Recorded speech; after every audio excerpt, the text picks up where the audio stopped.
여기 모르는 숫자 A, B, C, D가 있고요. 그 주변의 숫자들은 A, B, C, D를 찾을 수 있는 힌트라고 합니다. 오른쪽에 있는 숫자들은 가로로 더한 값을 보여주고요.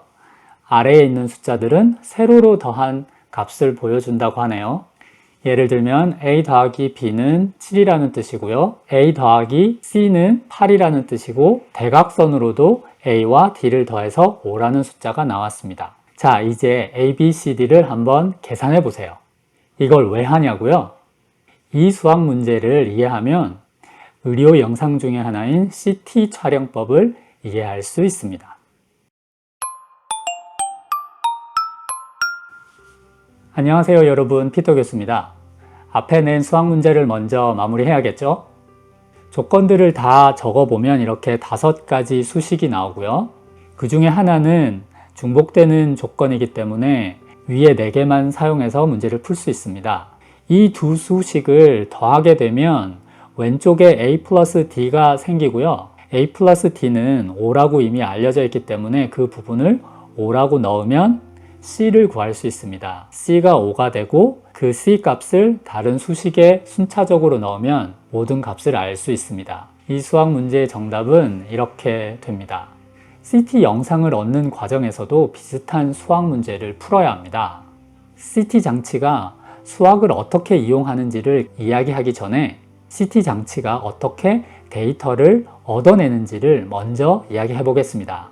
CT 장치는 기본적으로 엑스레이를 이용한 의료 장비입니다. 그림처럼 인체의 단면 영상을 얻고 싶다고 가정해 보겠습니다. 오른쪽에 엑스레이 감지 장치를 두고 왼쪽에 있는 엑스레이 발생 장치를 이용해서 단면 영상을 얻고 싶은 부분에 마치 칼로 자르듯이 엑스레이를 쏘아줍니다. 칼로 자르듯이 엑스레이를 쏘았기 때문에 얻어지는 영상은 2차원이 아니고요. 1차원 줄 하나가 생깁니다. 그런데 이 줄 모양의 엑스레이 영상을 자세히 들여다보면 위치에 따라 밝기가 다릅니다.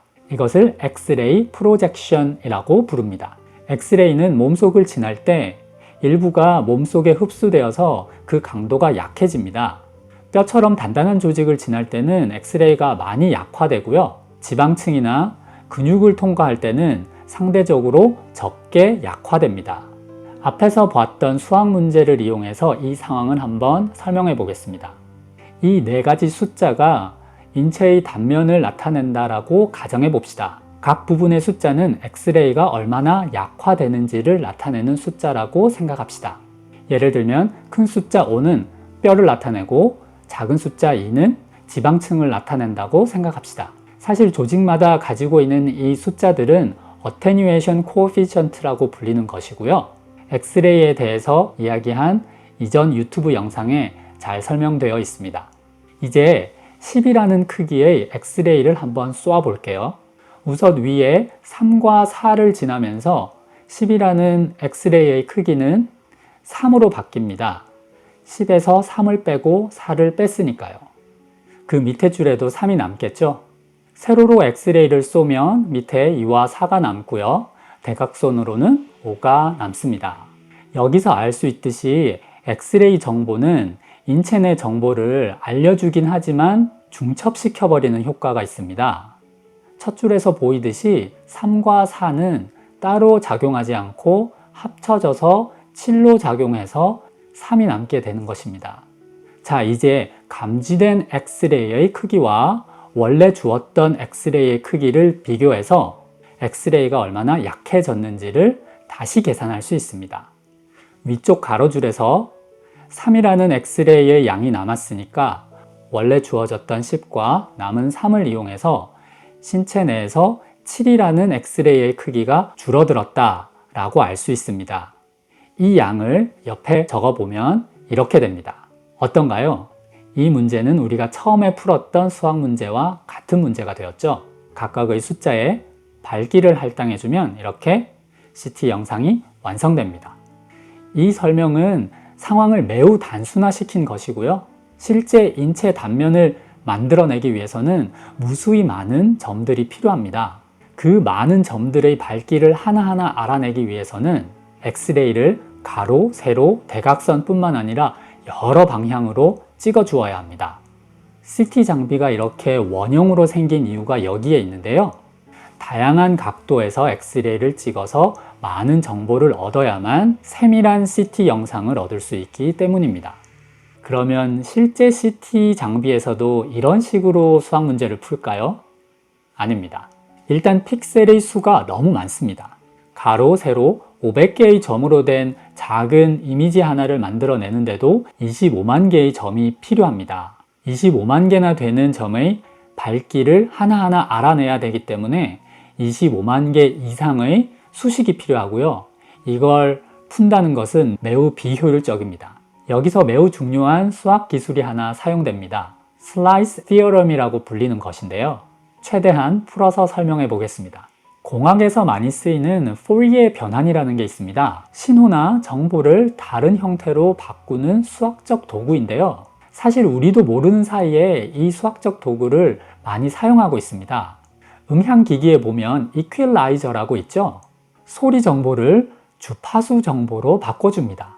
이퀄라이저에서 높은 주파수 영역을 증폭시켜주면 지금 들으시는 것처럼 소리가 아주 쨍쨍하고 날카롭게 되고요. 낮은 주파수 영역을 올려주면 이렇게 풍성한 소리를 만들 수 있습니다. 이렇게 소리의 주파수 정보를 알아내고 변환하고 가공할 때 사용하는 수학적 도구가 바로 포리에 변환입니다. 소리뿐만 아니라 이미지나 영상, 일반 함수도 모두 변환할 수 있습니다. 인체 단면이 여기 있습니다. 포리에 변환하면 이렇게 됩니다. 우리 눈에는 의미 없는 정보가 되었죠? 지금 우리는 인체 단면 영상을 아직 모르니까 물음표를 붙여두도록 하겠습니다. 우리가 가지고 있는 것은 다양한 방향으로 찍은 엑스레이 프로젝션입니다. 앞에서 이야기한 대로 엑스레이 프로젝션은 중첩된 정보이고 1차원 정보입니다. 그런데 이것도 포리에 변환할 수 있습니다. 놀라운 것은 변환된 1차원 정보는 변환된 2차원 정보의 한 줄과 정확히 일치합니다.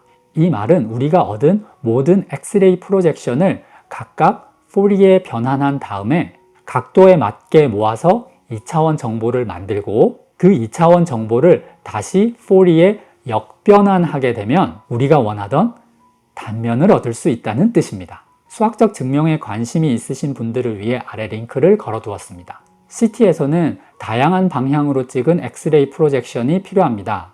다시 말해 엑스레이 영상을 한꺼번에 여러 장 찍어야 한다는 뜻입니다. 방사선 피폭을 피해야 하기 때문에 엑스레이의 강도가 매우 제한되고요. 결과적으로 예전에는 CT 영상 화질이 그다지 좋지 않았습니다. 하지만 요즘은 수학 알고리즘도 매우 좋아지고 컴퓨터 성능도 향상되면서 매우 세밀한 CT 영상을 비교적 쉽고 안전하게 얻을 수 있는 세상이 되었습니다. 오늘 준비한 내용은 여기까지입니다. 영상을 봐주신 여러분 감사합니다. 지금까지 피터 교수였습니다.